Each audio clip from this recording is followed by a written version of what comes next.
a time where men were away at war, women took the opportunity to break out of the defined role that society had forcibly oppressed them into throughout history. The name flapper was derived from the moniker given to women who had not yet entered womanhood, but later referenced the tassels on the short dresses they wore. Some also say the name flapper was given to symbolize a young bird learning how to fly with its wings. With the men at bay and the courage to rebel, the flappers flew from the nest of oppression. The flapper girls cut their hair and dresses shorter, smoked, drank, and became complete opposites of the Victorian women who had preceded them in the 19th century. Some famous flappers include Zelda Fitzgerald, Marie Prevost, Barbara Stanwyck, Coco Chanel, Gilda Gray, and Clara Bow. Some of the dances they performed were the Charleston, the Black Bottom, the Foxtrot, Tango, and many other exotic dances. These women had short hair and didn't care. The flapper's appearance was a revolutionary stand against society's opinion of what women could or should be. Having short hair and wearing knee-length skirts may seem like a foolish way to do so, but that is how the flappers changed the face of womankind forever. Up until the early 1900s, women wore skirts that brushed the floor and had hair down to their waist. The flappers' goal was to break away from femininity and look more masculine. They achieved this look by cutting their hair in various short styles and wearing dresses that did not accentuate curves, but rather eliminated them. Corsets were gone, and girls could finally be free to dance and move freely as they wished. This style was inspired by the French. Flappers were idolized in the media. Women wearing short skirts and dancing adorned the covers of everything from almanacs to magazines in France. The style took Europe and America by storm because of the media exposure and the role model flappers such as Coco Chanel, who made the style that much more desirable. Women not only changed the way they dressed, but they also found new and more dramatic ways to apply makeup to further express their rebellion. Techniques such as filling in the eyebrows, wearing red lipstick and cool eyeliner, and heavily applying blush became very popular amongst the flappers. One of the most prominent features of the flappers' appearance was their cropped hair. They styled their hair in this manner because it gave them a boyish appearance. Some of the most popular styles were the shingle bob, the Eton crop, and the bob cut. Another significant part of the flappers' appearance was their ruby red nails. Before the time of the flappers, girls were supposed to be reserved and did not have a need to paint their nails. But nail polish was modernized during the era of the flappers and was available in stores for women to buy. Also, during the 1920s, being tan became a desired look for women. Self-tanner and bronzing makeup inspired by Coco Chanel's skin color after returning from a trip to the Mediterranean became very popular. Not only did the flappers change the appearance of women from the proper Victorian lady to the independent and free-spirited woman, they also changed the opinion of women that Western society had oppressed them with for hundreds of years. Flappers were young, risky, and shameless. They were also reckless and sexually promiscuous. The flapper attitude was characterized by stark truthfulness, fast living, and sexual behavior.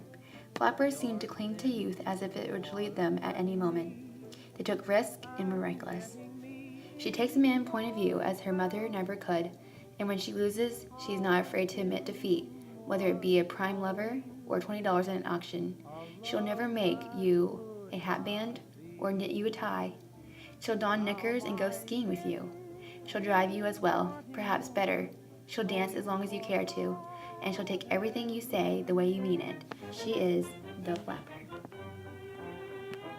The flapper women began to smoke cigarettes, even in public. The habit of female smoking, however, seems to have been less of a result of seeking equality of men and more of a result of stress from the war. However, once the habit began, smoking in public was certainly a move to show that women could not be dominated by the elders nor characterized below men. Smoking wasn't the most outrageous of the flappers' rebellious actions. Flappers also drank alcohol. Flappers and their boyfriends drank liquor constantly in clubs and speakeasies. Mothers and grandmothers were shocked that these girls were drinking in public, let alone drinking against the law.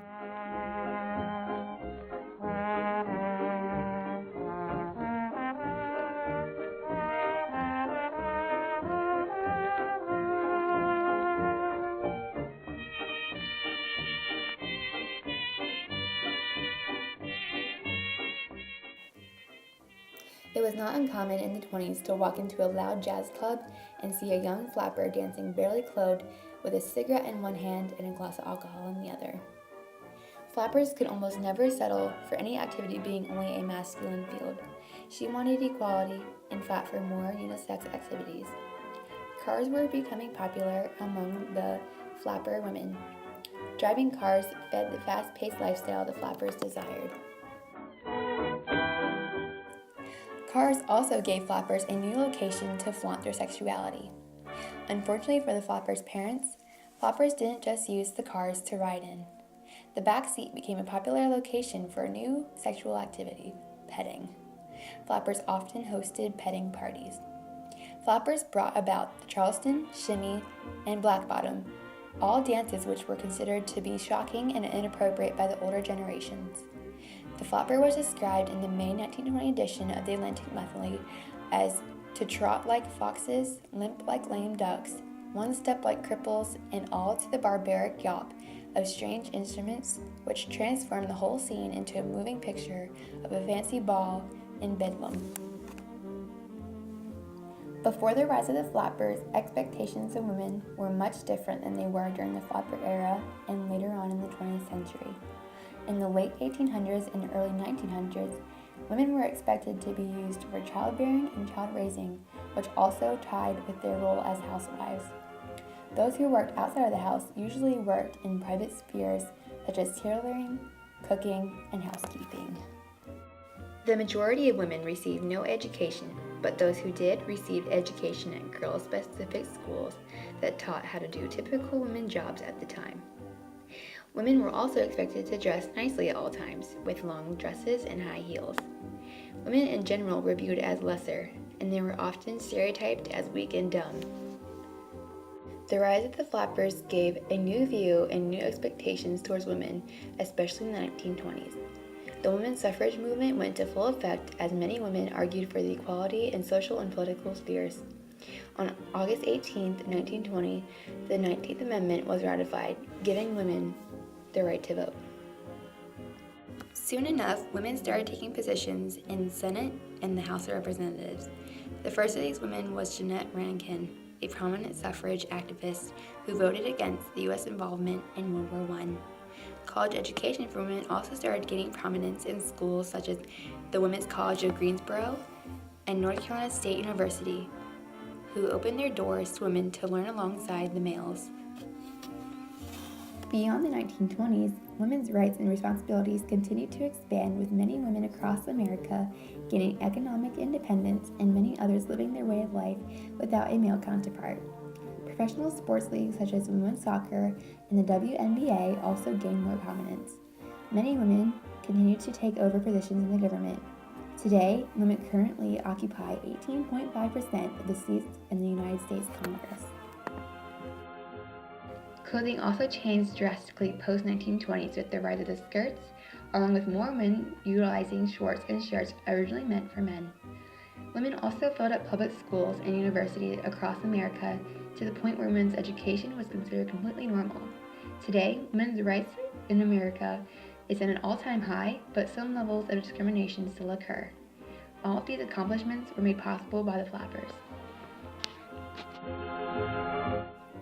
Towards the end of the 20s, the flapper hype started to slow down. Flappers became a white noise of the society. This is mainly because another form of flapper arose, one a little less obscure in nature. This new breed of flapper was more socially accepted by the population of their time, mainly for the fact that these flappers did not participate in the activities of the others, such as smoking and drinking. However, these new flappers were short-lived because only a few years after they made their presence, one of the worst part of American history would occur, the Great Depression.